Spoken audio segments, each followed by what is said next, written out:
Hi guys, നമസ്കാരം. അസ്സലാമു അലൈക്കും. എല്ലാവർക്കും സ്വാഗതം. ചെറിയൊരു വീഡിയോ ആണ്. സപ്പോർട്ട് ചെയ്യണം, ലൈക്ക് ചെയ്യണം. നിങ്ങൾ കമൻസൊക്കെ തന്ന് എന്നെ സപ്പോർട്ട് ചെയ്യണം കേട്ടോ. ഇത് ഞാൻ വെച്ച വാഴയാണ്. ഇതല്ല കേട്ടോ, ഇനി വരുന്നതാണ്. ഇത് തൽക്കാലികമായിട്ട് ഞാനവിടെ കുത്തിച്ചാരി വെച്ചതാണ്. അതുപോലെ ഇത് ഞാൻ നട്ട് വെച്ച് വിളവ് തന്ന ഒരു പപ്പായയുടെ മരമാണ് കേട്ടോ. ഒത്തിരി കഴിച്ചു, ഒത്തിരി പഴുത്തത് നമ്മൾ കഴിച്ചു, മറ്റുള്ളവർക്ക് കൊടുത്തു. കാക്കകൾ വീണ്ടും അതിൽ വേസ്റ്റായിട്ടുണ്ട്. അതുപോലെ ഞാൻ നട്ട ഒരു വാഴയാണിത്. ഞാലിപ്പൂവനാണ്.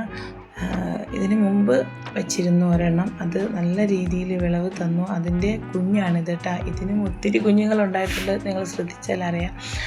പിന്നീട് ഇത് അവക്കാഡോ. എനിക്ക് ഏറ്റവും ഇഷ്ടമുള്ളൊരു ഫ്രൂട്ടാണ് അവക്കാഡോ. അതുകൊണ്ട് തന്നെ ഞാൻ മേടിച്ച് വെച്ചൊരു തൈയാണത്. ഇത് വിയറ്റ്നാം പ്ലാവാണ് കേട്ടോ. വിയറ്റ്നാം ചക്കയുടെ ഒരു ചെറിയ തൈ മേടിച്ച് വെച്ചതായിരുന്നു. കുഴപ്പമില്ലാത്ത രീതിയിൽ അത് വളർന്നിട്ടുണ്ട്. ഞാൻ പ്രത്യേകിച്ച് വളമൊന്നും ചേർക്കുന്നില്ല. നമ്മൾ തൂത്തുകൊണ്ട് വരുന്ന ചവറുകളാണ് ഇതിൻ്റെയൊക്കെ താഴെ ഞാൻ ഇട്ട് കൊടുക്കുന്നത്. ഇന്ന് ഞാൻ കൂടുതലായിട്ട് ഫോക്കസ് ചെയ്ത് നിങ്ങളെ മുന്നിലേക്ക് കൊണ്ടുവരുന്നത്, ഞാനൊരു ചെറിയെന്ന് പറഞ്ഞാൽ ചെറിയ ഒരു ഇഞ്ചി 2 ഇഞ്ചി കഷ്ണം. അപ്പോൾ ഈ കാണുന്നത് കണ്ട അത്ര പോലെ ഇഞ്ചി കഷ്ണം നട്ടതാണ്.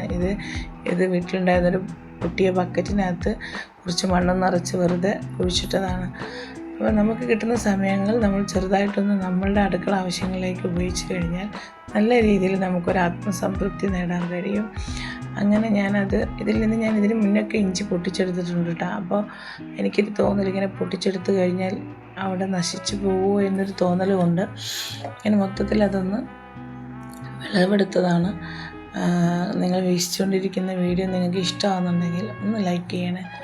കൂട്ടുകാരെ നോക്കൂ, അതിൽ നിന്ന് എടുക്കുന്ന ഇഞ്ചി എത്രത്തോളം വളർന്നിട്ടുണ്ടെന്ന് നോക്കൂ. ഒരു ചെറിയ ഒരു കഷ്ണം 2ആക്കി ഞാൻ നട്ടതാണ്.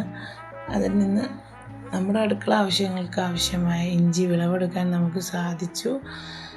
കുഴപ്പമില്ലാത്ത രീതിയിൽ കിട്ടിയിട്ടുണ്ട്. ഇനി ഇതിൻ്റെ മണ്ണൊക്കെ ഒന്ന് നല്ലപോലെ കളഞ്ഞ് വൃത്തിയാക്കിയെങ്കിൽ മാത്രമേ നമുക്ക് എന്ത് ചെയ്യാൻ പറ്റുള്ളൂ, ഇത് എത്രത്തോളം കിട്ടിയെന്ന് അറിയാൻ പറ്റുള്ളൂ.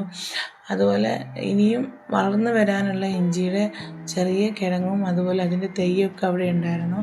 അതൊക്കെ ഞാൻ സ്പെഷ്യലായിട്ട് മാറ്റി വെച്ചിട്ട് എന്ത് ചെയ്തു, അത് വീണ്ടും ഒരു പോളിത്തീൻ കവറിലേക്കോ അല്ലെങ്കിൽ മറ്റേതെങ്കിലും കവറിലേക്കോ മാറ്റണം. എങ്കിലേ ഇനിയും നമുക്ക് എന്തെങ്കിലും ആവശ്യം വരുമ്പോൾ എടുക്കാൻ പറ്റുള്ളൂ. പെട്ടെന്ന് നമ്മൾ ഉപയോഗിച്ചത് അങ്ങ് എടുക്കുക, പിന്നീട് അതവിടെ കളയുക. ആ ഒരു സിസ്റ്റം നമ്മൾ ഒഴിവാക്കണം. നമ്മൾ വിളവെടുക്കുമ്പോൾ അടുത്ത വിളവിനായിട്ടുള്ളത് നമ്മളവിടെ ചെറിയ രീതിയിലെങ്കിലും ഒന്ന് സംരക്ഷിച്ച് നിർത്തണം. എങ്കിൽ മാത്രമേ അതുകൊണ്ട് പ്രയോജനമുള്ളൂ. നല്ല മണ്ണാണ് കേട്ടോ, നല്ല വളക്കൂറുള്ള മണ്ണാണ്. അപ്പോൾ ഞാനിനി അതിനകത്തുണ്ടോ എന്നുള്ളത് ഇങ്ങനെ ചെക്ക് ചെയ്തുകൊണ്ടിരിക്കുകയാണ്. ഇതാണ് നമുക്ക് കിട്ടിയത്. കണ്ട, ഇനി അത് കഴുകിയെടുക്കുമ്പോൾ നിങ്ങൾക്ക് മനസ്സിലാവും എത്രത്തോളം അതിനകത്തുണ്ട് എന്നുള്ളത്. ഇത് ഞാൻ മാറ്റി വെച്ചതാണ്, നമുക്ക് വീണ്ടും നടാമെന്ന് വിചാരിച്ച് ഞാൻ മാറ്റി വെച്ചതാണ്. അങ്ങനെ ഞാനത് കഴുകാനെടുത്തു. കഴുകിയപ്പോൾ നമുക്ക് കിട്ടിയത് കണ്ട, അത് കാണുന്ന പോലെയല്ല, അത്യാവശ്യം ഉണ്ട് കേട്ടോ.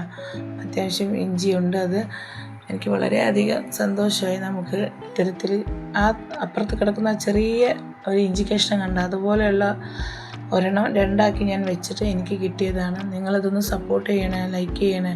അതിനുശേഷം ബാക്കി വന്ന തൈകൾ ഞാൻ വീണ്ടും 2 കവറുകളിലാക്കി അവിടെ തന്നെ നട്ടുപിടിപ്പിച്ചു. നിങ്ങൾ സപ്പോർട്ട് ചെയ്യുമെന്ന പ്രതീക്ഷയിൽ എല്ലാവരുടെയും താങ്ക് യു.